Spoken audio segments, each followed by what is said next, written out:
Your credit report is more than just a list of numbers and dates.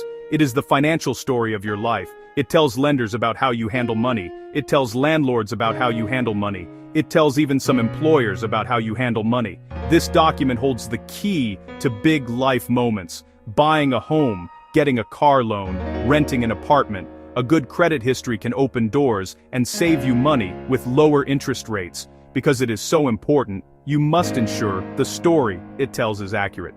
Reading your report is the first step to taking control of your financial health. Before you can read your credit report, you need to get a copy of it. The federal government has made this process simple and free. Use annualcreditreport.com, the only source authorized by federal law to provide your free annual credit reports. Avoid look-alike sites that try to charge you or enroll you in services you do not need.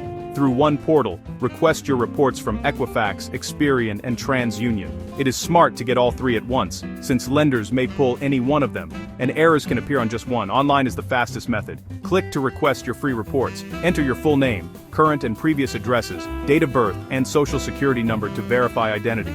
Answer security questions only you should know, like a past payment amount or lender name. Once verified, you can view, download, and print each bureau's report.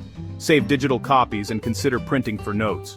If online is not for you, request by phone using the number listed on the official site, or print and mail the request form. It is slower but reliable. Whichever method you choose, get all three reports. Having them in hand is the foundation for everything that comes next. Once you have your reports, start at the top of page 1, your personal information. Confirm your name is spelled correctly, including middle initials and any suffixes. Review any previous names or variations and flag unfamiliar names. Check the last 4 of your social security number. A mismatch is a major red flag. Verify your date of birth. Even a small typo can cause confusion. Bureaus use these details to tie accounts to you. Review your current and previous addresses. It is normal to see places you received mail or applied from. Flag addresses you do not recognize. Could be a data entry error or identity misuse. Check employer names. Flag companies you never worked for. Mark errors now. Misspelled names, wrong addresses, incorrect SSN digits. Fixing these foundational details reduces mix-ups and builds a solid base for reviewing your accounts.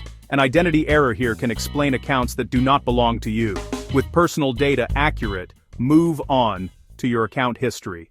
The largest section is account information, credit cards, loans, and other lines of credit. Each account is listed separately, including closed accounts. Review every one. Confirm you recognize the creditor. Some use alternate corporate names you should still know.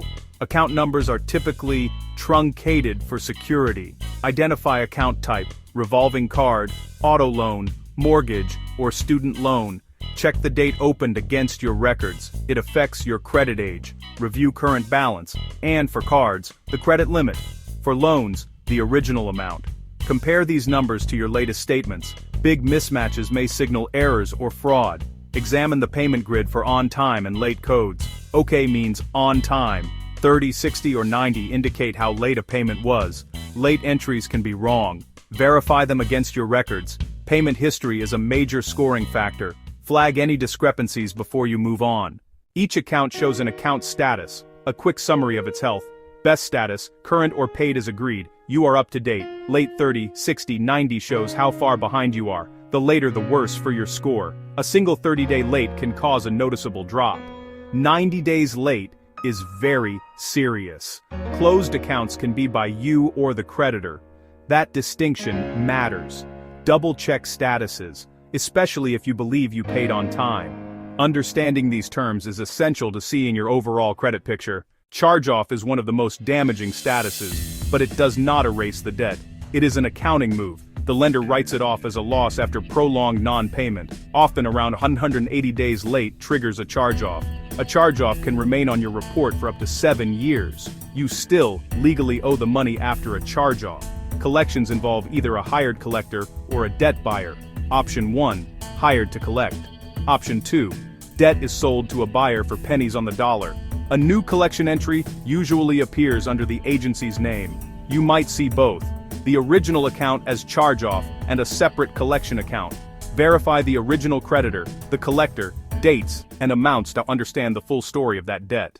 Mistakes are common. Become a detective and hunt for errors. Major red flag. Accounts you do not recognize. Potential identity theft. Duplicates. The same debt listed more than once can unfairly hurt your score. Incorrect balances or limits. Compare report to the most recent statement. Payment history errors. Late marked when you paid on time. Incorrect status. Closed accounts reported open. Mixed files. Someone with a similar name or SSN showing up on your report.